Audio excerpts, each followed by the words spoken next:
जय हिंद दोस्तों। कैसे आप सभी लोग। आप सभी लोगों का स्वागत है आपके अपने यूट्यूब चैनल इन्फॉर्मेटिव करंट पर। और मैं प्रभाकर हाजिर हूँ आपके लिए नई वीडियो लेकर।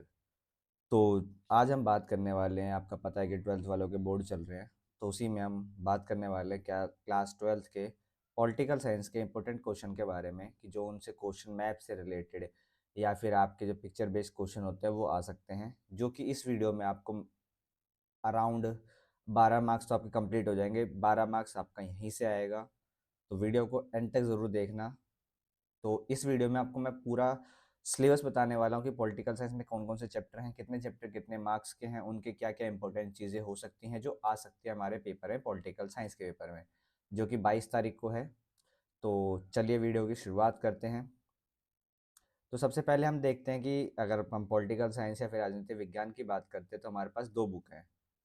एक को बोलते हैं वर्ल्ड और दूसरे को बोलते हैं हम इंडिया। वर्ल्ड वाली बुक में भी 7 चैप्टर हैं और इंडिया वाली बुक में हमारे 8 चैप्टर हैं। तो जो वर्ल्ड वाली बुक है उसमें चैप्टर जो है बेसिकली हमें सबसे पहले चैप्टर में बताया जाता है कि जो कोल्ड वॉर होता है हमारा, उसके बाद दो बायपोलर एंड बन जाता है, जैसे हम दो ध्रुवता का विश्व बोल देते हैं, वो बन जाता है जो वर्ल्ड के दो पावर अलाइन हो जाते हैं, जिसमें एक हमारा अमेरिका होता है, दूसरा हमारा यूएसएसआर या रशिया बोल सकते हैं हम। उसके बाद उसके कंटेम्प्रेरी सेंटर ऑफ पावर देखेंगे हम, जिसमें हमारा यूएई आएगा या आशियान आएगा, ईयू आएगा या हमारा आशियान आएगा। नेक्स्ट हम देखते हैं साउथ एशिया की कंट्रीज़ को, जिसमें Myanmar, Thailand, Bharat, Pakistan, China वगैरह आएंगे। उसके बाद इंटरनेशनल ऑर्गेनाइजेशंस देखते हैं हम। इंटरनेशनल ऑर्गेनाइजेशंस में जो हमारे आते हैं कि उसके कौन कौन से पार्ट, डब्ल्यू क्या है, डब्ल्यू क्या है, एमनेस्टी इंटरनेशनल क्या है, इसके बारे में कई बार क्वेश्चन पूछा जाता है एमनेस्टी इंटरनेशनल से, इन चीज़ों के बारे में। फिर देखते हैं हम सुरक्षा क्या है, इसको हम सिक्योरिटी बोलते हैं। उसके पारंपरिक और अपारंपरिक सुरक्षा कौन कौन सी है उसके बारे में कई बार क्वेश्चन पूछा जाता है। देन नेचुरल रिसोर्सेज के बारे में पढ़ते हैं हम, और उसके बाद पढ़ते हैं हम ग्लोबलाइजेशन के बारे में कि वैश्वीकरण एक्चुअल में है क्या। ये हमारी पहली बुक के बारे में बात करते हैं। दूसरी बुक में पढ़ते हैं हम, जब हम अगर हम 1947 में इंडिपेंडेंट हुए हैं, अगर हमें आज़ादी मिल गई है 1947 में, तो उसके बाद क्या क्या चैलेंजेस आते हैं नेशन को बिल्डिंग करने के लिए। तो 3 चैलेंजेस मेन बताए गए हैं हमें इस चैप्टर में, उन चैलेंजेस के बारे में पढ़ते हैं हम। उसके अलावा अदर अदर चीज़ें पढ़ते हैं। दूसरे चैप्टर में पढ़ते हैं कि जो वन पार्टी डोमिनेंस रहता है इंडिया में कांग्रेस का, उसको किस तरीके से देखा जाता है, कौन सी स्टेट में कितनी सीटें रहती है, कांग्रेस भारत के कौन कौन से हिस्से तक पहुंच जाती है। देन तीसरा चैप्टर आपका प्लान डेवलपमेंट, जिसको हिंदी में नियोजित विकास कहते हैं हम, कि इंडिया ने डेवलपमेंट करना कैसे स्टार्ट किया। जैसे इसमें एक इंपॉर्टेंट बात बनती है ग्रीन रेवोल्यूशन की, हमारी हरित क्रांति क्या है, उसके बारे में क्वेश्चन बनता है। अगला चैप्टर आता है हमारा इंडियन एक्सटर्नल रिलेशनशिप, की भारत के विदेशी संबंध क्या है, जिसमें आपका एक इंपॉर्टेंट क्वेश्चन बनता है पंचशील से, कि पंचशील समझौता क्या है, कौन से देश के बीच में ये हुआ था, कब हुआ था, और पंचशील अगर 5 कोई रूल्स हैं इनमें तो वो रूल्स क्या हैं, इनके बारे में कई बार क्वेश्चन इंपॉर्टेंट बनता है ये। देन हम पढ़ते हैं कि कांग्रेस के लिए क्या ऐसे चैलेंजेस हो रहा था वापस पावर में आना, और किस तरीके से वो पावर में आई। देन पढ़ते हैं हम क्रिटिसिज्म ऑफ डेमोक्रेटिक ऑर्डर, कि क्या क्या चीज़ें हमारे डेमोक्रेटिक ऑर्डर में आए थे। फिर रीजनल एस्पिरेशन पढ़ते हैं कि छोटे छोटे राज्य है, फिर छोटे छोटे हमारे जो एरिया हैं उनके क्या क्या इंस्पिरेशन, उनकी क्या डिमांड है। और लास्ट में पढ़ते हैं हम रिसेंट डेवलपमेंट, इंडिया की पॉलिटिक्स में कौन कौन से रिसेंट डेवलपमेंट हुए हैं। तो ये हमारी दो बुक है जो पॉलिटिकल साइंस में आती है और जो आएगी आपके बोर्ड के पेपर में। अगर दोनों बुक की बात करता हूँ तो दोनों बुक इक्वल मार्क्स की है। पहली बुक या दूसरी बुक, जिसको भी आप बोलना चाहो वो बोल सकते हो। दोनों बुक आपकी 40-40 मार्क्स की है। पहली बात तो आपको ये समझ में आ गया होगा चैप्टर के नाम क्या है, और आपको स्क्रीन पर भी दिख रहा होगा कि किस चैप्टर को कितना टाइम देना है या वेटेज क्या है हर चैप्टर की। तो जैसे कि अगर वर्ल्ड वाली बुक की बात करता हूँ तो नॉर्मली 7 चैप्टर को छोड़ के सभी की वेटेज 6 नंबर की है। अगर मैं इंडिया वाली और 7 चैप्टर की वेटेज आपकी 4 नंबर की है। अगर मैं इंडिया वाली बुक की बात करता हूँ तो इसमें मिक्सअप है कई चैप्टरों में, जैसे कि आपका पहला चैप्टर 6 नंबर का है, दूसरा 4 नंबर का है, तीसरा 2 नंबर का है, चौथा 6 नंबर का है, पांचवा छठा 4 नंबर के हैं, सातवां आपका 6 नंबर का, और आठवां आपका 8 नंबर का है। तो ये आपके जो हैं आपके कि कौन से चैप्टर कौन सा इंपॉर्टेंट है। तो बेसिकली पॉलिटिकल साइंस में ऐसा मानना चाहिए कि हमें सारे चैप्टर करके जाने हैं अगर हमें 90+ स्कोर करना है तो, क्योंकि सारे चैप्टर की इक्वल वेटेज है। जैसे कि आप कहोगे कि आप प्लान डेवलपमेंट छोड़ दो, बट क्या पता प्लान डेवलपमेंट से ईजी क्वेश्चन आ जाए जो आप सोचो कि हल्का समय पढ़ लेते तो कर जाती आज या कर जाता। तो हमें कोई सा भी चैप्टर पॉलिटिकल साइंस में नहीं छोड़ना है। पहली बात तो ये, आपके पास टाइम कम हो सकता है बट आपने पूरे साल कुछ ना कुछ तो पढ़ा होगा। तो जो इंपॉर्टेंट चीज़ें आ रही हैं वो पढ़ लीजिए। अगर आपको लगता है कि ये क्या पढ़ें क्या ना पढ़ें तो एक बार कमेंट बता दो, मैं आपको ये भी बता दूंगा कि पॉलिटिकल साइंस में हमें एक्चुअल में पढ़ना क्या है और क्या नहीं पढ़ना है। कि हम, वो कहते हैं ना 80-20 का रूल होता है कि 80% मार्क्स ले आए हम 20% पढ़ के, तो सेम चीज़ है कि 20% में क्या पढ़े आप कि आपके 80% अब मार्क्स आ जाए। मैं चाहता हूँ कि सभी बच्चों के 90 प्लस पॉलिटिकल से मार्क्स आए, क्योंकि पॉलिटिकल में स्कोर करना एक ईजी होता है और चीज़ों को कॉन्सेप्चुअल बेस से करना होता है कि हमारे पास कॉन्सेप्ट पूरा है कि इस चीज़ के बाद ये चीज़ हुई, इस चीज़ के बाद ये चीज़ हुई, तो हम एक प्लान तरीके से आगे बढ़ सकते हैं 90 प्लस मार्क्स के लिए। तो आगे बढ़ते हैं वीडियो में, अगले देखोगे आप तो कौन सी बुक से कि उनसे क्वेश्चन कैसे आते हैं। देखो सबसे पहले आपका ऑब्जेक्टिव क्वेश्चन आएंगे 12, 1 मार्क्स ईच होंगे। फिर आपके शॉर्ट टर्म आएंगे 6 क्वेश्चन। फिर आपके 4 नंबर के क्वेश्चन आएंगे 5। फिर आपके पैसेज आएगा 1 और एक कार्टून और मैप आएगा इंडिया वाली बुक से। देन 6 नंबर के 4 क्वेश्चन आएंगे आपके, 2 पहली वाली और 2 दूसरी वाली बुक से। इसी तरीके से आपका पेपर बनता है 80 नंबर का, और 20 नंबर का आपका वाइवा हो चुका होगा स्कूल में अब तक। तो ये पेपर की सिनेरियो था कि पेपर में कौन कौन से क्वेश्चन कितने नंबर के आएंगे, कहाँ से क्वेश्चन बन सकता है, कौन से चैप्टर से बन सकता है। तो अगर आप इस स्लाइड और इस स्लाइड को ध्यान से देखो तो कहीं ना कहीं आपको ये अंदाजा हो जाएगा कि इस चैप्टर से इंपॉर्टेंट यही है और यही आने के ज़्यादा चांस है। जैसे कुछ क्वेश्चन होते हैं जो मेरे को लगता है कि हम एक शॉक थेरेपी पढ़ते हैं और एक मार्शल प्लान पढ़ते हैं, इन दोनों में से हर साल कोई ना कोई एक क्वेश्चन देखा गया है। तो आप देख लो कौन से चैप्टर में पढ़ा है आपने, आपको लोगों को पता होगा वो चीज़ें। हम आगे बढ़ते हैं, जो हमारा आज का मेन टॉपिक है कि हम कहाँ बात करने वाले, हम बात करने वाले इस गैप में कि पैसेज मैप या कार्टून बेस के जो क्वेश्चन आते हैं हमारे 12 नंबर के, वो किस तरीके से आएंगे। और क्या पता इन्हीं पैसेज या कार्टून बेस पे या फिर मैप के बेस पे आपका कुछ एमसीक्यू क्वेश्चंस भी बन सकते हैं, हो सकता है मोस्ट प्रोबेबली बन सकते हैं। तो उम्मीद करूंगा कि इस पे कम से कम 12 मार्क्स तो इस वीडियो को देख के आपके हो जाएंगे। वीडियो थोड़ी सी लेंदी हो सकती है क्योंकि काफ़ी स्लाइड्स हैं, जो इंपॉर्टेंट है मैंने सब ऐड कर दिया है और उसी में से आएगा, उससे बाहर नहीं आएगा। तो कोशिश ये करना कि आप वीडियो को एंड तक देखो जिससे कि आपके मार्क्स ये कहीं ना कटे। पहली बुक तो ये, पहली बात तो ये, ठीक है। चलो फिर स्टार्ट करते हैं सबसे पहले से। तो ये दीवार दिख रही है आप लोगों को, कहाँ की दीवार है? तो ये हमारी बर्लिन की दीवार है। जो अलग अलग आपका जब वर्ल्ड वाली बुक खोलते हो तो पहला चैप्टर का जो शुरुआत है आपका वो यहीं से होता है। तो इसके कुछ क्वेश्चंस हैं जो आते हैं इस दीवार के ऊपर। सबसे पहला, इस चित्र में दिखाया गया जो दीवार है वो किस देश में है? तो देश का नाम है जर्मनी, जिसको हम बर्लिन बोलते हैं। बर्लिन की दीवार जो बर्लिन को 2 पार्ट में डिवाइड करता है। कौन से 2 पार्ट में डिवाइड करता है वही अगला क्वेश्चन है हमारा। यह दीवार किस बात का प्रतीक है? ये किस चीज को सिंबलाइज करती है? सिंबलाइज करती है हमारे जो बर्लिन की दीवार है उस शीत युद्ध को सिंबलाइज करते हैं, जहां पे एक तरफ पूंजीवाद था तो दूसरी तरफ साम्यवाद था। मतलब कि एक तरफ अमेरिका था तो दूसरी तरफ यूएसएसआर था। थर्ड क्वेश्चन बनता है यहाँ से कि शीत युद्ध जो हमारा कोल्ड वॉर होता है उससे आप क्या समझते हैं? What do you mean by cold war? तो देखो, कोल्ड वॉर अगर मैं हिंदी में बात करता हूँ तो कोल्ड वॉर क्या होता है? सिंपल सी एक लाइन होती है, कोल्ड वॉर मतलब शीत युद्ध एक वॉक वॉक युद्ध होता है जिसमें हम सिर्फ बात से एक दूसरे पे आरोप प्रत्यारोप लगाते हैं, एक दूसरे पे लांछन लगाते हैं कि तेरे ये गलत किया, मैं तेरे साथ ये कर दूंगा, मैं तेरे साथ वो कर दूंगा। तो बेसिकली हम ये करते हैं। अगर प्रॉपर आंसर की बात देखें तो सोवियत संघ और अमेरिका के बीच विचारों और विचारधाराओं, क्या विचारों और विचारधाराओं की लड़ाई को शीत युद्ध कहा जाता है। कि जिस दो चीज को, विचार और विचारधारा की लड़ाई को हम शीत युद्ध कहते हैं। कब शीत युद्ध स्टार्ट हुआ था? दूसरे विश्व युद्ध के बाद 1945 से 1991 तक रहा था, जब तक यूएसएसआर खत्म नहीं हो जाती है। तो पहली पिक्चर आपकी ये थी। बर्लिन की दीवार कितनी लंबी थी? क्वेश्चन आ सकता है। बर्लिन की दीवार टूटती कब है? ये क्वेश्चन आ सकता है। बर्लिन की दीवार बनी कब थी? ये क्वेश्चन आ सकता है।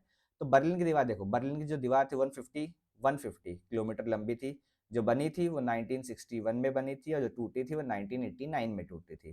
कई बार ये क्वेश्चन भी आ जाते हैं आपके 1 मार्कर में। नेक्स्ट, आपको 2 चीजें दिख रही होंगी, एक साइड दिख रहा होगा आपको भारत का मैप और दूसरी साइड दिख रहा होगा एक कार्टून। तो सबसे पहले भारत के मैप पे चलते हैं, जो क्वेश्चन है इसके। देखो सबसे पहले जो क्वेश्चन है, सबसे अब देखो, जब आप मैप को फिल करते हो तो आपको एक बॉक्स मिलता है पेपर में। आपको मैप उसी तरीके से फिल करके आना है जो आपको पेपर में बॉक्स मिला हुआ है। बॉक्स में सबसे पहले लिखा होगा आपका क्रम संख्या, क्रम संख्या जैसे फर्स्ट सेकंड थर्ड फोर्थ। उसके बाद आपको मैप के क्या लिखने हैं? A B C D. जो फर्स्ट वाले से मैच करते हैं आप फर्स्ट पे उसी का नंबर लिखोगे। बात समझ में आ रही है मेरे? मैंने क्या बोला कि फर्स्ट वाले पे आपको फर्स्ट वाले का नंबर लिखना है। कभी मान लो फर्स्ट वाले पे आपका बी आ रहा है या सी आ रहा है, तो फर्स्ट वाले पे आप सी या बी लिखोगे, आप उस पे ए नहीं लिख दोगे। अगर ए लिखोगे तो आपका आंसर पूरा गलत हो जाएगा। जैसे कि एक क्वेश्चन है इसमें, पहला क्वेश्चन पढ़ लेते हैं हम। कि चारों ओर स्थल से घिरा देश, वह कौन सा देश है जो चारों साइड से लैंडलॉक है, मतलब कि चारों साइड उसके जमीन है।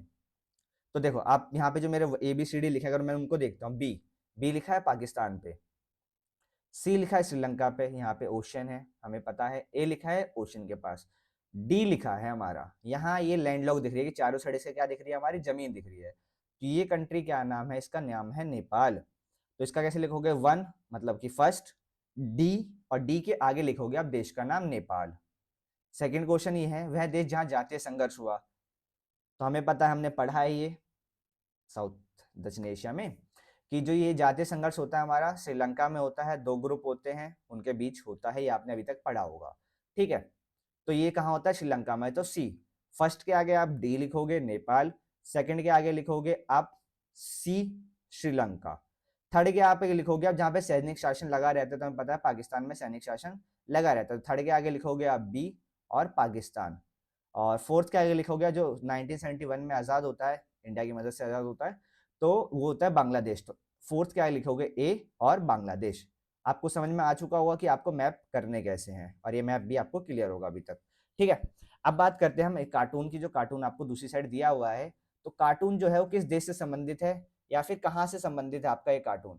तो ये कार्टून जो संबंधित है आपका, वो बताओ, देखा है फोटो में ये, तो ये संबंधित है आपका श्रीलंका से,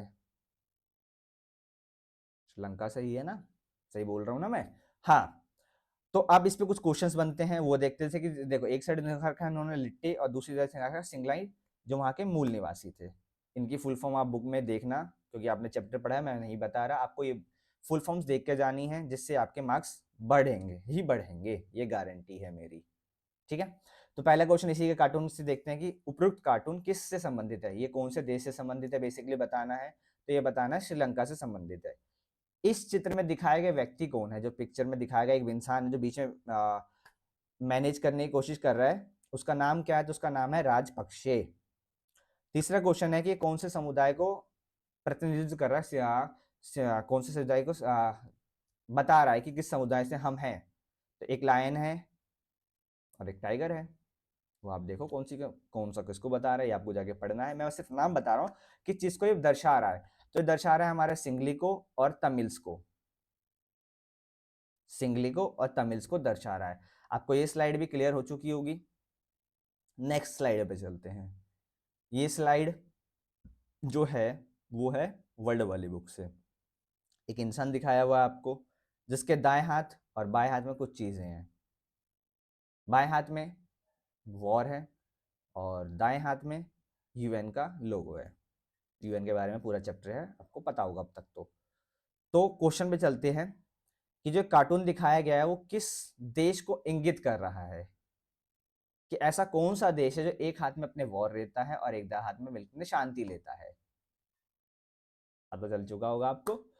तो वहां के अभी नए राष्ट्रपति बने हैं, कौन बने हैं बता सकते हो, कमेंट में मुझे बताओ कि जिस देश का नाम मैं लेने वाला हूँ, अमेरिका, अमेरिका के नए राष्ट्रपति कौन बने हैं। उसके बाद अगला क्वेश्चन है कि कार्टून में दिखाए गए दाहिने हाथ में किसका चिन्ह है। तो दूसरा हाथ जो मैं बता चुका हूं आपको, दूसरा हाथ किसका है, संयुक्त राष्ट्र संघ का चिन्ह लिए हुए है वो। ठीक है, आम सभा के दो कार्य बताएं। अब यहां से आपसे पूछ लिया गया कि जो हमारी यूनाइटेड नेशन है उसका एक पार्ट है आम सभा, जनरल असेंबली बोलते हैं जिसको हम, उसके दो काम क्या हैं। ये क्वेश्चन आपके 2 मार्क्स में ही पूछा जा सकता है अलग से, ध्यान से।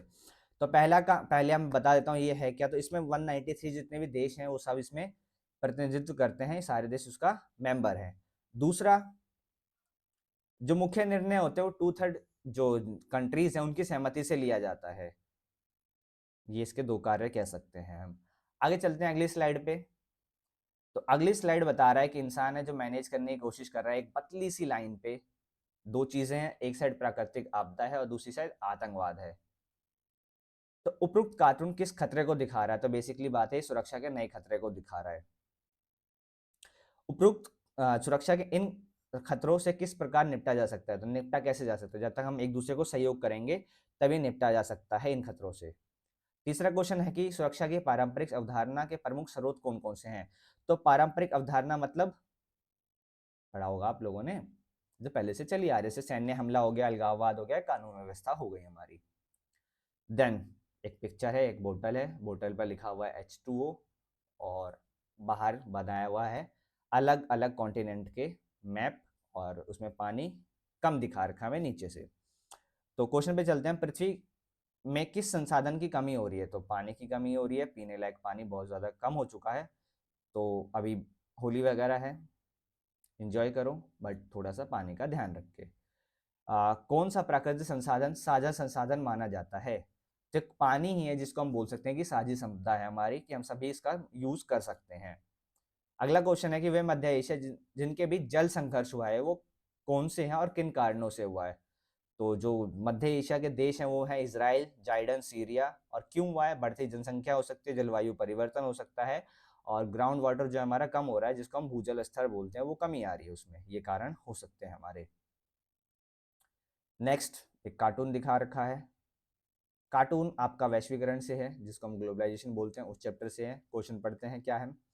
तो कार्टून में वैश्वीकरण के किस प्रभाव को दर्शाया गया है? तो कार्टून में जो कार्टून है आपका, उसमें आपके सांस्कृतिक प्रभाव को दर्शाया गया है। अगला क्वेश्चन आता है, जो मैकडोनल्डीकरण है वो किस देश की संस्कृति है, या किस देश की संस्कृति को बताती है? तो वो बताती है अमेरिका की। वैश्वीकरण का विरोध इनमें से किन आधारों पर किया जा सकता है? वैश्वीकरण का विरोध हम कब कर सकते हैं और कैसे कर सकते हैं? तो वैश्वीकरण का हम विरोध कर सकते हैं आर्थिक असमानता के लिए। जैसे ही जो मल्टीनेशनल कंपनीज होते हैं, एमएनसीज बोला जाता है, बहुराष्ट्रीय कंपनियां, वो दूसरे देश पे कई बार इनडायरेक्टली कब्जा कर लेती है, तो उस कब्जे से हम बचा सकते हैं, इसलिए इसका विरोध किया जा सकता है। नेक्स्ट पे चलते हैं। सेम दो, एक पिक्चर है आपके पास और एक मैप है। तो सबसे पहले मैप करते हैं। वह राज्य जिसे मध्य प्रदेश से अलग कर दिया गया, तो मध्य प्रदेश से जो अलग किया गया था वो किया गया था छत्तीसगढ़ को। अब छत्तीसगढ़ पे क्या है, ए लिखा हुआ है, तो आप यहाँ पे फर्स्ट के सामने ए लिखोगे और आगे लिखोगे छत्तीसगढ़। सेकंड क्वेश्चन, वह स्वतंत्र भारत में साम्यवादी सरकार द्वारा शासित पहला राज्य, तो साम्यवादी सरकार जहाँ पे बनी थी, जहाँ पे कांग्रेस की सरकार नहीं बन पाई थी, वो था हमारा केरला। और केरला कहाँ पे है? बी पॉइंट पे। देन बात करते हैं हम तीसरा क्वेश्चन, पोट्टी श्री रामुलु से संबंधित कौन सा राज्य है? तो हमें पता होना चाहिए कि इन्होंने अनशन किया था 1953 में नए राज्य की मांग के लिए, और ये राज्य था हमारा सी, आंध्र प्रदेश। भारत का वह राज्य जहाँ सार्वभौमिक वयस्क मताधिकार का सबसे पहले चुनाव हुआ, तो सबसे पहले हुआ था हमारा मणिपुर में। तो डी पे क्या है हमारा? मणिपुर। देखो, अगर भारत का मैप आपको करना है तो सबसे पहले आपको भारत के स्टेट्स की लोकेशन पता होनी चाहिए, कि कौन सा स्टेट किस लोकेशन में, कौन से स्टेट का नाम कहाँ पे, और वो किस साइड आ रहा है हमारे, ये चीज़ पता होना चाहिए। तो नॉर्मल चीज़ें जो आपने बुक में पढ़ी होंगी, तो आप भारत के मैप को ईजिली लोकेट कर सकते हो। और 4 नंबर ये मैं मानता हूँ कि फ्री के होते हैं, या फिर बहुत ईजिली तरीके से लिए जा सकते हैं। क्लियर? अगर मैं इसके बाद पिक्चर पे बात करता हूँ, तो पिक्चर पे एक पिक्चर है जिसमें दो इंसान दिखाए गए हैं। एक इंसान को कुर्सी नुमा इंसान बनाया गया और उसके ऊपर एक इंसान दूसरा बैठा हुआ है, और सामने एक और इंसान है जिसके पीठ नीचे लिखा हुआ है पटेल। तो ये बात कर रहे हैं भारत की आज़ादी के टाइम पे, कि जो भारत की रियासतें थी उनको छूट दी गई थी कि आप भारत का हिस्सा बनना चाहो तो बन सकते हो। तो उसी के लिए हमारा एक विलय पत्र था, जिसे हम बोलते हैं इंस्ट्रूमेंट ऑफ एक्सेशन, जो सरदार वल्लभ भाई पटेल, जिनके ऊपर पटेल लिखा हुआ है, सरदार वल्लभ भाई पटेल हैं, वो वहाँ के राजा से लेना चाह रहे हैं, फिर जो भी रियासत है वहाँ के जो हेड है उससे लेना चाह रहे हैं। तो सबसे पहले आपका क्वेश्चन यही है कि इंस्ट्रूमेंट ऑफ एक्सेशन क्या है, जिसको सहमति का विलय पत्र बोलते हैं। वो यही पत्र है जिसमें देशी रियासतों को भारतीय संघ में विलय होने की सहमति पत्र की, जो देशी रियासतें हैं वो अपनी स्वेच्छा से भारत में शामिल होना चाहती हैं। अगला क्वेश्चन है कि स्वतंत्र भारत के प्रथम गृह मंत्री कौन थे? तो गृह मंत्री थे हमारे सरदार वल्लभ भाई पटेल। तीसरा क्वेश्चन, भारत सरकार द्वारा राजा के किन मामलों के हस्तांतरण की मांग की जा रही है? तो देखो, सबसे पहले विदेशी मामले, प्रतिरक्षा और संचार मामले, ये मेन थे जो लेने की कोशिश की जा रही है। और अगर हम यहाँ पे बात देखते हैं, तो यहाँ पे जो राजा है वो कहाँ का है? वो मणिपुर के राजा है। ठीक है। नेक्स्ट, सेम एक जगह पिक्चर और एक जगह मैप है आपका। तो क्वेश्चन पे चलते हैं। वह राज्य जहां नेशनल कॉन्फ्रेंस की जीत हुई, तो नेशनल कॉन्फ्रेंस की जीत हुई थी इन पिक्चर के अकॉर्डिंग जम्मू कश्मीर में।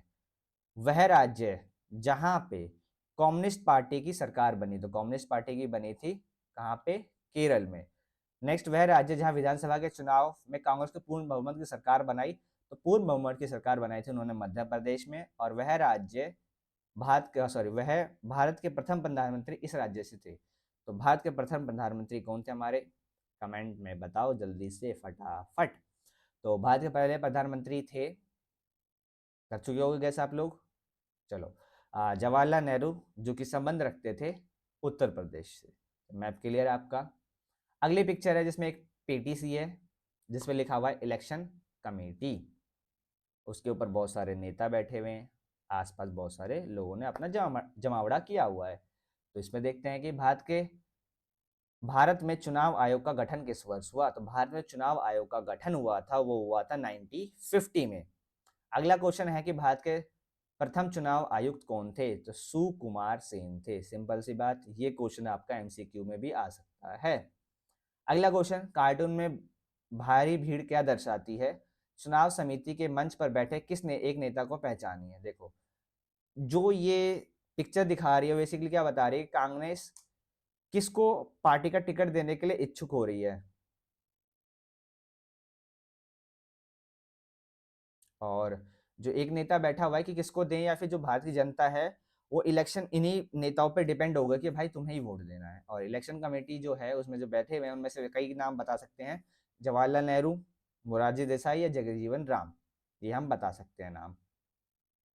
नेक्स्ट चलते हैं, दो पिक्चर है यहाँ पे। जो आपका मैप आ रहा है वो वर्ल्ड का मैप, मतलब इंडिया का मैप है। इंडिया के जो नियर बाई कंट्री है मैंने उससे मैप बना के निकाल के बनाया है, जो मुझे मिला। तो उसमें देखते हैं हम कि कारगिल संघर्ष के बाद सत्ता पर सेना का कब्जा हुआ, कारगिल युद्ध के बाद वो हुआ था कहाँ पे? पाकिस्तान में। दलाई लामा शरण लेने वाला देश कौन सा था? दलाई लामा को जो शरण दिया, देने वाला देश, वो था भारत। 1971 में एक स्वतंत्र राष्ट्र के रूप में उभरा, तो हम पीछे पड़ चुके हैं, बांग्लादेश। और अक्टूबर 64 में परमाणु परीक्षण करने वाला जो देश था वो था चीन। ठीक है, दूसरी साइड हमारे पिक्चर है, तो पिक्चर में देखते हैं हम कि भारत पाकिस्तान के बीच हुए संघर्ष, जो उनके बीच में युद्ध हुआ था, वो किसके हस्तक्षेप से एंड हुआ? तो एंड जो हुआ था वो हुआ था संयुक्त राष्ट्र संघ के बीच में। उसने मिडिल का काम किया था कि दोनों पक्ष की बात सुनी थी और उसको एक पॉइंट तक लेके आए थे जहां पे हम युद्ध विराम कर सके, तो वो किया था संयुक्त राष्ट्र संघ ने। अगला क्वेश्चन है कि अमेरिकी राष्ट्रपति रिचर्ड निक्सन के सलाहकार हेनरी किसिंजर ने जुलाई 1971 में किस देश का दौरा किया था? तो उन्होंने दौरा जो किया था वो चीन का किया था। 1972 में भारत चीन युद्ध के दौरान 1972 में भारत चीन युद्ध के दौरान किन दो देशों के सैनिक सहायता की मांग की थी? किन दो देशों से सैनिक सहायता की मांग की थी? तो की थी अमेरिका और ब्रिटेन से। क्लियर। नेक्स्ट चलते हैं, तो यहाँ पे यूरोपीय संघ का एक ईयू का आपका एक चैप्टर है, उसके बारे में पढ़ते हैं कि वह कौन सा सदस्य है जो आपका पुराना सदस्य है, किसका? यूरोपीय संघ का। तो वो है आयरलैंड, जिसपे हमारा सी लिखा है। नया सदस्य कौन सा है? तो नया सदस्य हमारा पोलैंड, जिसपे हमारा ए लिखा है। जिसने सुरक्षा परिषद का स्थायी सदस्य है, जो स्थायी सदस्य हमें पता है दो हैं, उनमें से फ्रांस हमारा यहाँ पे है। और 2000 जनमत से यूरोपीय संघ से अलग हो गया था, तो अलग हो गया था हमारा डी, जिसको बोलते हैं हम ब्रिटेन। ब्रिटेन ने खुद को यूरोपीय संघ से अलग कर लिया था 2016 में। उसके बाद एक साइकिल है जिसमें आगे कम्युनिस्ट है, मतलब कि साम्यवाद का चिन्ह है, और पीछे पूंजीवाद का चिन्ह है। तो इस समझ को समझते हैं, मैं बात बता दी है। तो दिए गए कार्टून में साइकिल का प्रतीक किस देश की अर्थव्यवस्था को दर्शाता है? तो चीन की अर्थव्यवस्था को दर्शा रहा है, ये पहली बात। तो दूसरी बात कि 1972 में चीन ने किस देश का संबंध बनाकर अपना राजनीतिक और आर्थिक एकांतवास खत्म किया था? तो उसने अमेरिका के साथ अपने संबंध बनाकर अपने एकांतवास को खत्म किया था कि हम बाहर से दूसरे देशों से भी अपडेट करना स्टार्ट करेंगे। और वही बता दिया, जैसे कि साइकिल के दो पहिए हैं, तो पूरा आगे वाला पहिया साम्यवाद या समाजवाद को दर्शा रहा है, और पीछे वाला पहिया पूंजीवाद को दर्शा रहा है, जो अमेरिका और रशिया यूएसएसआर को लेके चल रहा है साथ में। अगला, दो पिक्चर इंपॉर्टेंट है दोनों। एक में लिखा हुआ है आयाराम, गयाराम और हे राम। अगले में लिखा है कि एक फाइट का सीन दिखाया हुआ आपके, तो उसको समझते हैं हम। सबसे पहले देखते हैं आयाराम गयाराम वाले कार्टून को। तो उपरोक्त कार्टून में जो क्या दर्शाया गया है, ये कोई नेता होगा। यह कार्टून किस विधायक से संबंधित है? और दल विधेयक, जो दल बदल कानून होता है कि एक इंसान एक दल को छोड़ के दूसरे दल में ना जाए, या फिर जाए तो कुछ लिमिटेशन क्या क्या लगा सकते हैं हम, उसके बारे में बताया है। यहाँ पे दूसरे कार्टून में क्या दर्शाया गया है, कांग्रेस के उम्मीदवार कौन है और इस चुनाव के परिणाम क्या है। तो इनके आंसर आपको अगले पेज पे मिलेंगे। तो ये कार्टून जो है आपको वो क्या दर्शा रहा है, ये कार्टून आपको सिंपल सी बात दर्शा रहा है कि दल बदल, एक विधायक या एक सांसद एक पार्टी से जीतने के बाद जब अपनी पार्टी को चेंज कर लेता है, तो उस सिनेरियो को दर्शाया गया, इसको हम दल बदल बोलते हैं। ये किस विधायक से संबंधित है, तो ये गया राम से संबंधित है, गया लाल से संबंधित है। ठीक है। और दल बदल के दो दोष बताने हैं, तो दोष मैं बता देता हूँ दो आपको। किससे भ्रष्टाचार को बढ़ावा मिलता है और राजनीतिक अस्थिरता में वृद्धि होती है।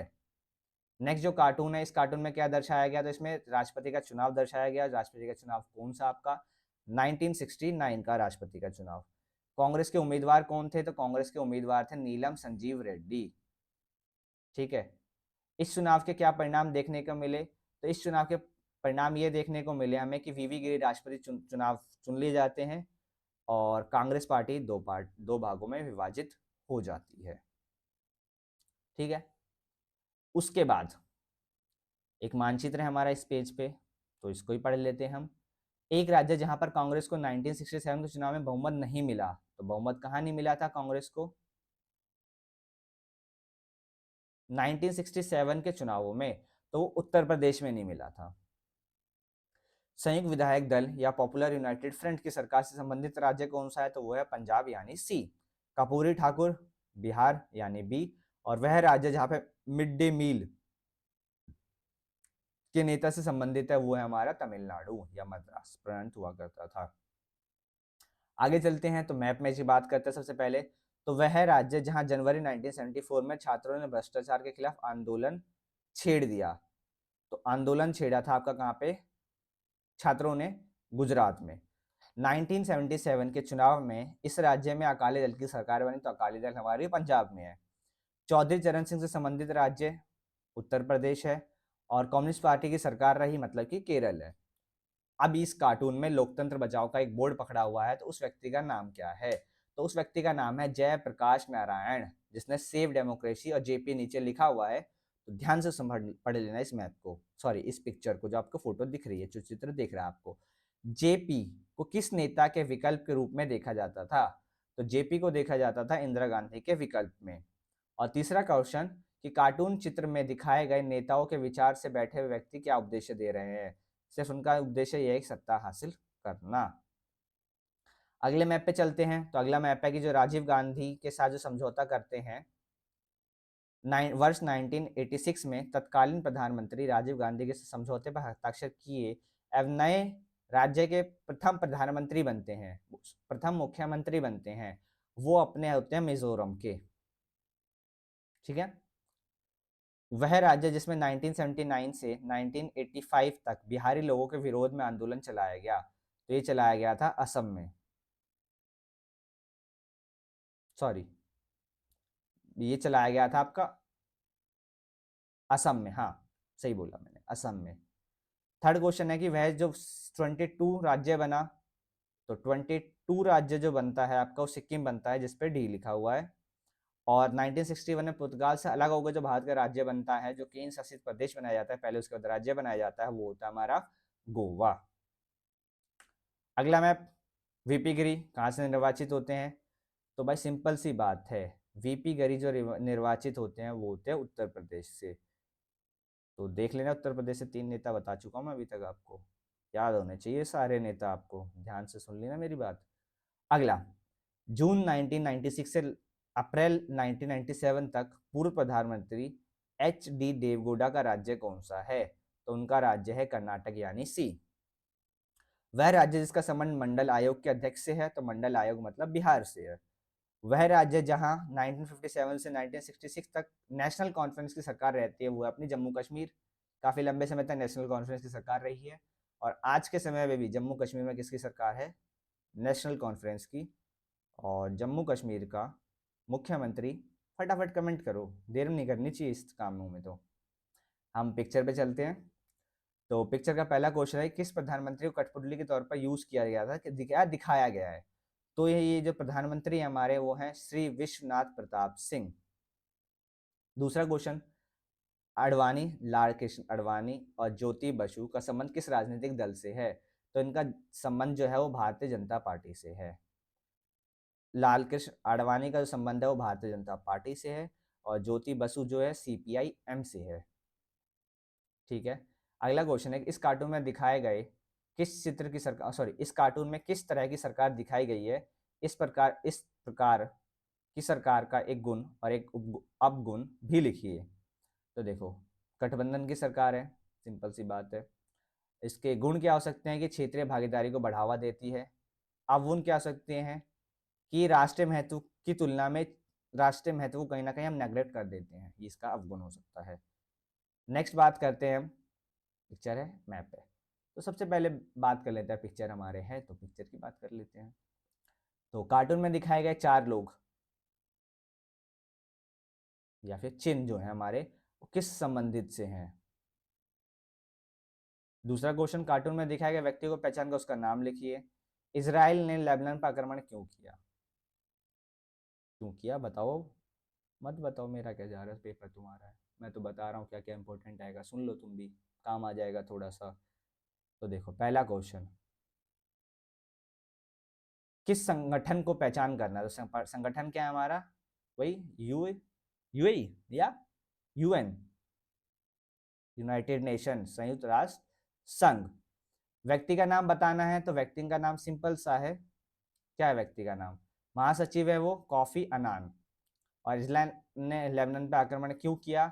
तो इसराइल के अनुसार हिजबुल्लाह नामक एक आतंकवादी संगठन है, उस पर नियंत्रण पाने के लिए लेबनान पर हमला करना जरूरी था, जिसने बहुत सारे बड़ी संख्या में उसके नागरिकों की हत्या की थी और उसका विनाश किया था। किसके? लेबनान, इसराइल के। इनका युद्ध चल रहा है, अभी भी चल रहा होगा, पता होगा आप लोगों को अगर वर्ल्ड पॉलिटिक्स में आप देखते हो तो। अब थोड़ा सा मैप पे आते हैं, तो वह राज्य जहां ईएमएस के द्वारा, सॉरी, वह राज्य जहां ईएमएस नबूर दीपाद द्वारा पहली गैर कांग्रेस की सरकार का गठन हुआ, तो कहाँ हुआ होगा बताओ, फटाफट बताओ, ये तो बताया हुआ है यार। केरला में हुआ है भाई, केरला में गैर कांग्रेस की सरकार बनती है। सेकंड राज्य, वह राज्य जहां पे भारतीय जनसंघ के स्थापक श्यामा प्रसाद मुखर्जी संबंधित है। तो कहाँ से संबंधित है श्यामा प्रसाद मुखर्जी भाई? बता दो यार, श्यामा प्रसाद मुखर्जी पश्चिम बंगाल से हैं। बिल्कुल सही है। वह राज्य जिसका संबंध पूर्व प्रधानमंत्री नेहरू से है, जवाहरलाल नेहरू से है, वो हमें पढ़ चुका हूँ पहले के मैप में, बता चुका हूँ मैं आपको, उत्तर प्रदेश से हैं। और अमृता कौर, जो पूर्व स्वास्थ्य मंत्री अमृता कौर है, उनका संबंध हमारे सी यानी कि पंजाब से है। क्लियर? जय माता दी। चलें आगे।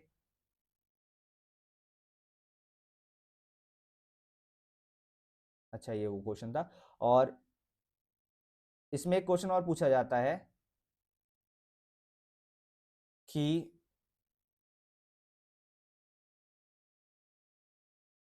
अच्छा, इसमें एक मैंने नाम लिखा हुआ आपका, एंटोनियो गुटेरस। ये आपसे एक पूछा जाता है कि जो यूनाइटेड नेशन है हमारा, संयुक्त राष्ट्र संघ है, उसका अभी का महासचिव कौन है? तो हमारे गुटेरस है, ये याद रखना आप। मैप, पिक्चर मैप पे चलो पहले। स्वतंत्रता के समय जिस राज्य को मद्रास के नाम से जाना जाता था, सिंपल सी बात है, मद्रास आप लोगों को अभी तक तो पता चल गया होगा, तमिलनाडु को जानते थे हम। उसके बाद असंतुलित विकास के आधार पर जिस राज्य का संगठन गठन हुआ, असंतुलित असंतुलित विकास, छत्तीसगढ़। क्या लगता है, सही जा रहा हूं मैं? देख लेते हैं। वह राज्य जिसका 19 विभाजन हुआ, इनके इनमें तो पंजाब है। और 52 में घोषणा की, वह राज्य जिसकी 1952 में गठन की घोषणा कर दी थी, वो था हमारा आंध्र प्रदेश। तो मद्रास तो छत्तीसगढ़ ही हमारा उसका आंसर। किसका? जो असंतुलित विकास के आधार पर अलग हुआ या गठन हुआ। पिक्चर देख लेते हैं हम। तो पिक्चर में क्वेश्चन है कि दिया गया कार्टून किस क्षेत्र से संबंधित है? सिंपल सी बात है, ये किससे संबंधित है? अपना ईयू मतलब कि यूरोपीय संघ से संबंधित है। क्लियर बात? अगला क्वेश्चन, कार्टून में क्या दर्शाया गया है? तो कार्टून में जब ये यूरोपीय यूनियन बना रहे थे तो इन्होंने बहुत सारी चीजें बना ली थी, आपको पता होगा। बस एक चीज नहीं बना पाए थे, वो था इनका संविधान। तो इस संविधान बनाने की अटकलें या फिर असफल प्रयास को दर्शा रहे हैं। तीसरा क्वेश्चन, कि क्षेत्रीय संगठन होते हैं उसकी दो सामान्य विशेषताएं क्या क्या हो सकती हैं? तो क्षेत्रीय संगठन की सामान्य विशेषता ये हो सकती है, या इसकी विशेषता ये है कि इसने जो इसकी जो मुद्रा है, जिसको करेंसी है यूरो, वो अमेरिकन डॉलर को कहीं ना कहीं टक्कर देती है, और टक्कर देने के मुकाबले में कहीं ज्यादा आगे भी है। दूसरी इसकी ये है कि जो इसकी सेना है वो दूसरे नंबर पे यूएसए के बाद, अमेरिका के बाद, और इसके जो दो अस्थायी सदस्य हमारे फ्रांस और ब्रिटेन जो हट चुका है, वो इसके अस्थायी सदस्य रह चुके हैं। अगली बात, पिक्चर और एक फोटो। तो पिक्चर की पहले मैप की बात करते हैं हम, सॉरी मैप और एक फोटो। तो सबसे पहले बात करते हैं मैप की। तो वह राज्य जिसे अब दो केंद्र शासित प्रदेशों में विभाजित किया गया है, वो अपना क्या है? दो केंद्र शासित प्रदेश में विभाजित किया गया है। कौन सा है बता दो। नहीं पता? सोच लो। पंजाब हो सकता है ना? लग रहा है ना पंजाब पे भी, ए पे। वह राज्य, मतलब जहां राजीव गांधी हरचंद सिंह लोंगेवाला समझौते से संबंधित राज्य है। नहीं पता? बताते हैं अभी हम बताएंगे आपको, इसीलिए तो आया हूं मैं वीडियो बनाने। वह राज्य जिससे लाल डेंगा का संबंध है, और वह राज्य जहाँ पे द्रविड़ आंदोलन होता है। देखो द्रविड़ आंदोलन सबसे कंप्लीट हटाओ पहले, सबसे पहले क्या? तमिलनाडु। ठीक है। लोंगेवाला थे हमारे पंजाब में, तो राजीव गांधी हरचंद सिंह लोंगेवाला क्या हो जाएगा हमारा? पंजाब। दो केंद्र प्रदेश में विभाजित किया गया, वो है अपना जम्मू कश्मीर। और लाल डेंगा का संबंध कहां से? हमारे मिजोरम से। अगली बात समझ में आ गई ना? क्लियर हो गया ना? चलो पिक्चर पे चलते हैं, फोटो पे चलते हैं। किस बात की फोटो दिखा रहा मैं? तो इस कार्टून द्वारा संबंधित में किस देश से है? तो ये चीन से है चचा, जहां देखो वहां। लाल किताब का संबंध किस विचारधारा से है? तो माओ की लाल किताब है, मतलब कि साम्यवाद से है। पूंजीवादी पूंजी परस्त टाई का से क्या अभिप्राय है, एवं किस देश में साम्यवादी अभी भी सक्रिय है? तो देखो पूंजीवाद से क्या है? जहाँ पे पैसे आए, जहाँ पे ट्रेड बढ़े, जहाँ पे प्राइवेटलाइजेशन हो ना। और साम्यवाद अभी भी रशिया में है। क्लियर? अब कुछ मैप्स हैं, जो मैप सिर्फ मैप कुछ पांच छह आपके मैप्स आएंगे, जो कि मैप्स में आंख बंद करके क्वेश्चन आया, यूं करो आप। ये भी आता है, ये भी आता है, ये भी आता है। चलो फिर सबसे पहला क्वेश्चन पढ़ते हैं कि हरियाणा से किस स्टेट को अलग कर दिया गया? तो हरियाणा से किया पंजाब को। वो स्टेट जो 1963 में बना, तो 1963 में बना अपना क्या? ऑप्शन ही नहीं है यहाँ तो। आते हैं इस पे। वह राज्य है जो झारखंड से अलग होके बना। तो झारखंड किससे अलग होके बना? तो झारखंड बिहार से अलग होके बना है। अच्छा यहाँ पे सी नहीं, अच्छा सी दिया हुआ है तुम्हें। तो 1963 में बना है तुम्हारा नागालैंड। नागालैंड। ठीक है। फोर्थ, वह राज्य जो मद्रास से अलग, मतलब कि तमिल सेपरेट होता था, वो अपना आंध्र प्रदेश है।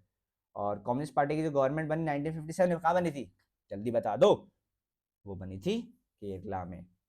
ठीक है। अगले मैप पे चलते हैं। तो the state which oppose the merger with the Indian union, वो कौन सा स्टेट था जो इंडियन यूनियन से मर्जर को रोक रहा था? भाई हमें मर्ज नहीं होना इंडिया में अभी। वो था अपना क्या? मणिपुर। एक फोटो देखी थी ना, ये मणिपुर का राजा था, नीचे एक इंसान बिठा रखा था, उसके ऊपर वो खुद बैठा हुआ था, सामने जवाहरलाल नेहरू नहीं थे, सरदार वल्लभ भाई पटेल थे, भूल मत जाना। ठीक है। 1972 में असम से कौन सा स्टेट अलग हुआ? तो वो अपना मेघालय हुआ था।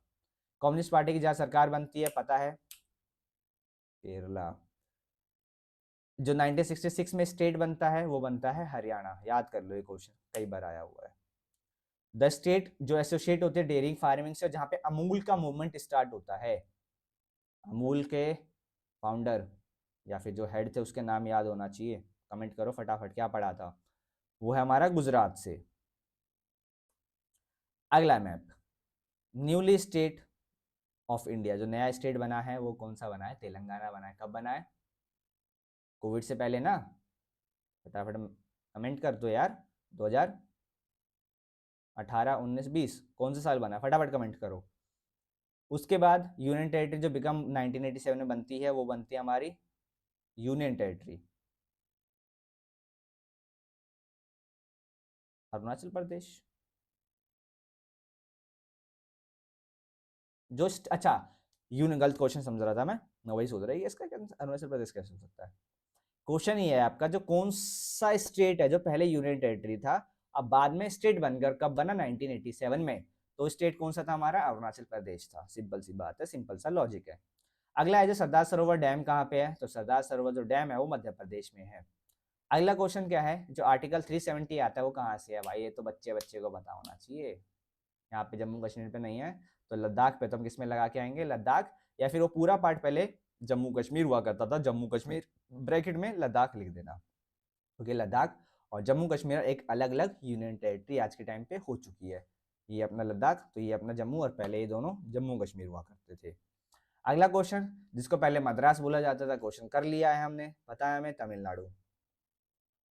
अगला मैप, अगले क्वेश्चन आ रहे हैं, फटाफट रेडी हो जाओ, अपनी वो कहते हैं ना, सीट की पेटी बांध लीजिए, आप उड़ने वाले हैं, तो आपके पूरे मार्क्स आने वाले हैं।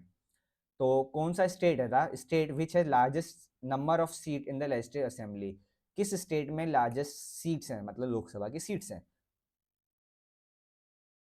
सही बोला मैंने या गलत बोला मैंने, लेजिस्लेटिव असेंबली की सीट्स है वो है हमारा उत्तर प्रदेश में। वह स्टेट जो 72 बना था 1975 में, अलग हुआ था, वो है अपना सिक्किम 1975, याद रख लो, सिक्किम 22वां स्टेट बना था, कई बार क्वेश्चन पूछा गया है।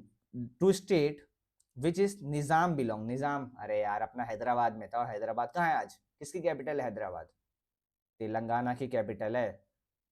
और आंध्र प्रदेश की कैपिटल, फटाफट कमेंट में आ जाना चाहिए तुम्हारा आंध्र प्रदेश की कैपिटल क्या, अभी तक तो कर दिया होगा तुमने। फिर ऑपरेशन ब्लू स्टार जो लॉन्च किया जाता है अपना पंजाब से होता है, और जलियांवाला बाग, एक second, the state where Operation Blue Star was launch, Punjab, और जलियांवाला बाग भी पंजाब में ही होता है, कुछ थोड़ा सा मिसमैच है। ऑपरेशन ब्लू स्टार जो लॉन्च किया जाता है वो भी पंजाब में किया जाता है, और जलियांवाला जो मॉस्क्यू होता है वो भी पंजाब में ही होता है। ठीक है, मैप पे थोड़ा सा मैंने जो बोला उस पर गौर कर लेना इस वाले मैप में आप। अगला मैप, ग्रीन रेवोल्यूशन सबसे पहले हरियाणा और पंजाब में होता है, यहाँ पे क्या है हमारे पास, हरियाणा है। 2000 में जो अलग हुआ है वो कौन सा हुआ है, छत्तीसगढ़, कहाँ से, मध्य प्रदेश से। ठीक है, उसके बाद 1960 में जिसने फेमाइन को फेस किया था वो था अपना वेस्ट बंगाल, याद होना चाहिए। 1972 में जो असम से अलग होता है वो है अपना क्या, असम से मेघालय। 3 हिल्स है, गारो, खासी, जैंतिया, ये भी पता होना चाहिए आपको। और जो नॉर्थ ईस्टर्न सेपरेशन का जो देख रहा है मूवमेंट को, वो कौन सा है, नागालैंड है। नागालैंड अभी भी एक सेंसिटिव एरिया है अभी भारत के लिए। अगला क्वेश्चन, सरदार वल्लभ भाई पटेल कौन से स्टेट से थे, तो गुजरात से थे यार, आंख बंद करके, वहां पे उनकी मूर्ति भी लगाई गई है, स्टैचू ऑफ यूनिटी जिसको बोलते हैं हम। अगला है कि the state where the first election general hold, सबसे पहले इलेक्शन जो हुआ था, जनरल इलेक्शन जो हुए थे वो याद रख लेना, मणिपुर में हुए थे, और उसी के उस इलेक्शन के बाद ही मणिपुर भारत में मर्ज हुआ था। पोटी श्रीरामुलु बता चुका हूँ मैं, आंध्र प्रदेश से हैं। जो स्टेट मध्य प्रदेश से अलग हुआ इसके में छत्तीसगढ़ है, और जो आंध्र प्रदेश से हुआ वो तेलंगाना है। क्लियर बात, जय माता दी। अगला मैप देख लेते हैं, कौन सा स्टेट लैंग्वेज के आधार पर पहले अलग हुआ, तो वो अपना आंध्र प्रदेश था। स्टेट जहाँ पे केरला मॉडल है तो मतलब केरला होगा। जवाहरलाल नेहरू कहाँ से बिलोंग करते हैं, तो उत्तर प्रदेश से बिलोंग करते हैं। उत्तर प्रदेश से कौन सा स्टेट अलग हुआ है, तो वो अलग हुआ है उत्तराखंड, याद रख लेना, उत्तराखंड घूमने जाते हो तुम ऋषिकेश हरिद्वार, याद रख लेना उत्तराखंड। और जो प्रिंसली स्टेट जूनागढ़ थी वो थी गुजरात में। चलो अगले कुछ questions, there has been both military and civil rule in country, कहाँ पे, दोनों रही है, इसके अकॉर्डिंग तो पाकिस्तान है अपना, क्योंकि कंट्री के नाम बताने हमें। डेमोक्रेसी जो रिजॉल्व किया 2006 में वो किया अपना नेपाल ने, जिसमें अभी भी, सॉरी 2006 नेपाल ने की, हाँ ठीक है, अभी जहाँ पे भी मोनार्की है वो अपना भूटान में है। ठीक है, parliament of the country anomaly से अप्रूव द इंडिपेंडेंट, ये है अपना मालदीव, कहाँ पे मालदीव, अपना ये नीचे की साइड। और east walk walk east policy जो है वो म्यांमार को जो दिखाती है, म्यांमार से आगे, वो अपनी बांग्लादेश की है। अगला है, वर्ल्ड में थोड़े से देख लेते हैं क्या जा रहा है, क्या पता आ जाए। तो an important country but not consider the part of south Asia, ऐसी कौन सी कंट्री जो इंपॉर्टेंट है बट साउथ एशिया का पार्ट नहीं है अपनी, वो चाइना है। चाइना को नहीं मानते हम साउथ एशिया का। आ, मजाक साइड के, ये बात तो सही है, चाइना को नहीं मानते हम, बात हमारी सही है। The democratic system has been successful in the country, कौन सी कंट्री जहाँ पे डेमोक्रेटिक है? हम, माने कि इंडिया। जो एक आइलैंड नेशन है, मालदीव था। जो चारों साइड से लैंड से सराउंडेड है, अपना नेपाल है वो। और जहाँ पे सिंगली और तमिल का डिस्प्यूट है, वो अपना कौन सा है? बता दो नाम। श्रीलंका है ना। अगला, जहाँ पे first liberalization liberal of economy हुआ, वो अपना श्रीलंका है। जहाँ पे डेमोक्रेटिक है, इंडिया है। 1971 में जो अलग हुआ था, वो बांग्लादेश है। जहाँ पे NMDP है, वो अपना क्या है? मालदीव है। और आर्मी और जहाँ पे डेमोक्रेटिक ग्रुप दोनों रहते हैं, वो पाकिस्तान है। बहुत क्वेश्चन रह रहे हैं यार, दो रह रहे हैं, चलो। The state leader related to the leader who coined the famous slogan जय जवान जय किसान, जय जवान जय किसान का नारा किसने दिया था 1965 में? लाल बहादुर शास्त्री ने। और उनका स्टेट कौन सा है? तो अपना उत्तर प्रदेश है।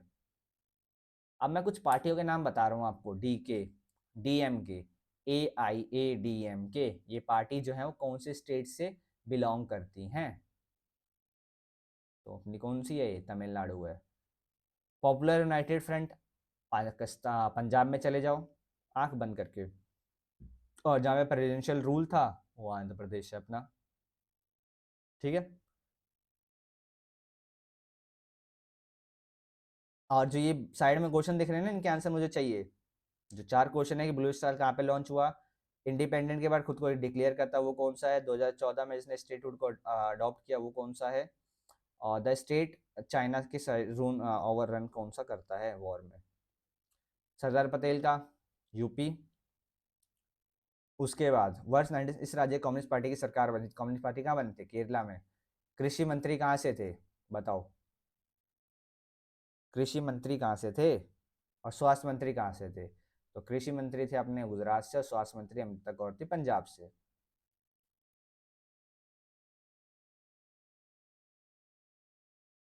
Sorry sorry sorry, Sardar Patel का गृह राज्य गुजरात है। कम्युनिस्ट पार्टी की सरकार बनती है केरल में। स्वास्थ्य मंत्री थी अपना पंजाब से। और जो कृषि मंत्री थे हमारे, वो थे कहाँ से? उत्तर प्रदेश से। मैं गुजरात बोल रहा था, आपने बताया, मैंने देखा ही नहीं, मैं वैसे ही बताया जा रहा था। चलो, गृह मंत्री, जो अगर नीचे जो क्वेश्चन दिए हुए जो आपको दिख रहे होंगे यहाँ पे, ये क्वेश्चन, गृह मंत्री कहाँ से थे? बताया हुआ है पहले। 56 दिन की भूख हड़ताल पे गए थे। पोटी श्री रामलू, वो भी बताया हुआ है मैंने। बोधचंद सिंह, वो भी बताया हुआ है मैंने। और जो 370 से अलग हो गए थे स्टेट, वो भी बताया हुआ है मैंने। सब बताया हुआ है। छुटकारा दे दो फिर, ले आओ पूरे मार्क्स, आ जाएंगे 90+ मार्क्स। देखो सिंपल सी बात है, पॉल साइंस में आपको कोई भी डाउट हो, फटाफट कमेंट कर दो, बहुत ज़्यादा टाइम बचा है आपके पास। पढ़ सकते हो, ऐसा नहीं है 90+ मार्क्स नहीं आ सकते हैं, आ सकते हैं, बिल्कुल आ सकते हैं।